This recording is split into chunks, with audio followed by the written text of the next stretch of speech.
MetroFanTV coming live from Red Bull Arena in Harrison, New Jersey. We're here tonight with Sean and Pat. I knew about yours. So, guys, frustrating, right? Coming in expecting a win, and then a very flat performance to start. Take us away. What do you think went wrong here? You know what? No credit to fucking Philadelphia Union for getting their game plan right. They got the game plan right, and that was 90 minutes of them constricting the movement in their own side of the field and counteracting the high press with their wide play. Tactically, they were spot on. I mean, my problem, of course, is we're a better team. We've got more fucking talent on the field, and like NYCFC and Atlanta, they're gonna break down the shitty fucking Philadelphia team at home. And the fact that we weren't able to do that, now you drop 2 points. It's one of the things where you say, it's gonna happen. CJ Sapong for us and the U.S. men's national team. It's gonna happen throughout the season. Don't let it happen again. Let me ask you guys something. Are we a one-note team? I mean, this is, again, it's 2015, this is 2016, this is 2017, where year after year again, we get bunkered and we don't know what to counteract it. We're a one-note team with more talent. We can win, right? We can beat the shit out of like Portland and Minnesota. I mean, someone else earlier said, you score early and you're going to win the game by, a large number of goals. It works, right? Going to halftime 0-0 against fucking Philadelphia, right? I still think perhaps tactically we're not able to figure out how to use our advantage when it comes to the amount of talent on the field to break down the back line and get a fucking goal. So you have to wonder, it's like, right, we're constantly hearing these rumors about Busetto, and what type of dynamic does he truly add to this team where the strategy has been the same for the last, give or take, 3.5 years? What would a guy like Busetto truly add to a team that doesn't want to counteract the bunkering? I mean, he plays wide, but so did Royer in the beginning, I mean, I would argue, personally, having seen some footage, is that you look at Ignacio Busetto, you see someone with even more speed than Royer, and close control on the ball at full speed to kind of unlock defenses. You haven't had a guy who has the ability to lock down one-on-one defenders since probably Mike Rella left. And I think that's what Busetto would add. So I think when you factor in the fact that you see guys like Royer, again, he's been a bit of a turnover machine this season, and this has kind of continued into this game. How do you solve this conundrum? I'm going to turn this question back to you. I feel like... Do you feel like, is this sort of a thing where you think Busetto isn't an upgrade over Royer? Or do you think it's more of a case where you don't really see where adding a player with a similar skill set to Royer is going to be that much of an improvement in context?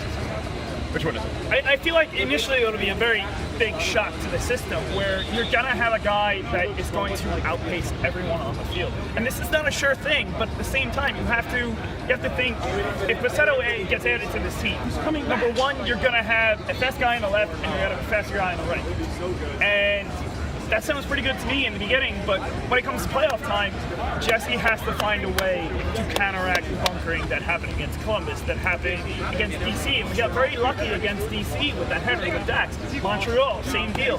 Toronto, in the second game, we got bunkered. And granted, we got some pretty good goals, but we got bunkered again. What is going to happen long term when it comes to bunkering?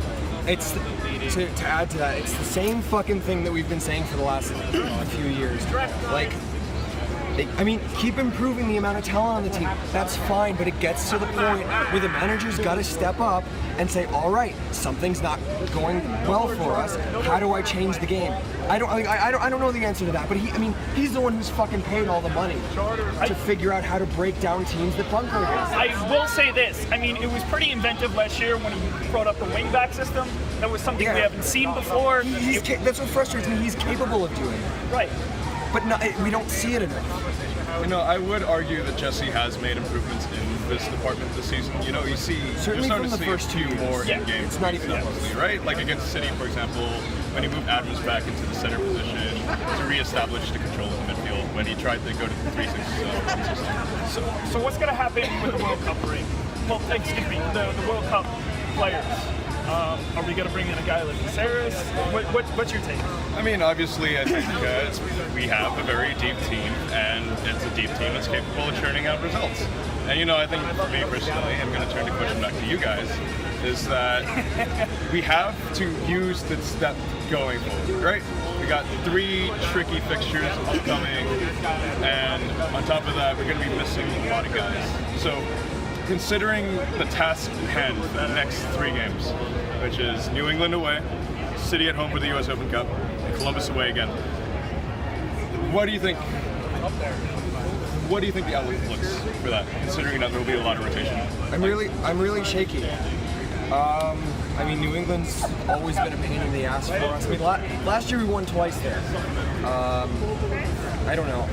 They won in Harvard. Won in Harvard, right? I mean, I think they look like a good team this year. Look, I want to say if you can only win one of those games, advance in the cup.